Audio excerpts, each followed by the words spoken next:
पिछली वीडियो में मैंने आपको ट्रेड डिस्काउंट के बारे में बताया था जो हमें बल्क परचेज पर मिलता है, और इस वीडियो में मैं आपको कैश डिस्काउंट के बारे में बताऊंगी जो हमें प्रॉम्प्ट पेमेंट, अगर हम चाहते हैं कि हमारा बायर जिसने हमसे चीज़ें खरीदी हैं वो हमें जल्दी पेमेंट कर दे और हम उसको कुछ परसेंटेज डिस्काउंट पर दे देते हैं कि वो प्रॉम्प्ट पेमेंट कर दे, तो उस जो हमने फिक्स परसेंटेज उसको दी है प्रॉम्प्ट पेमेंट के लिए वो कैश डिस्काउंट है। Cash discount is allowed by the seller of good to encourage timely payment.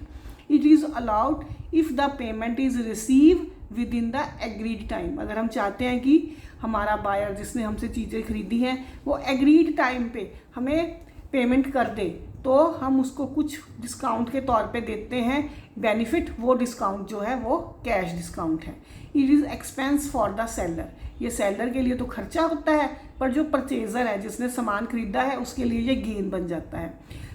Seller show it as an expense while purchaser show it as an income. Seller के लिए ये खर्चा है, purchaser के लिए ये इनकम है। Cash discount is allowed. Cash discount जो है ट्रेड डिस्काउंट के देने के बाद दिया जाता है, यानी कि cash discount is allowed after allowing trade discount from the invoice price. इसे हम एक सिंपल एग्जांपल के माध्यम से समझा सकते हैं। Ram sales goods of ₹1 lakh allowing 10% trade discount and 2% cash discount will be calculated as follow.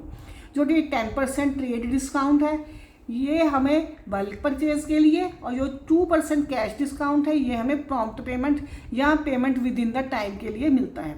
ये मैं आपको दोबारा से बता रही हूँ।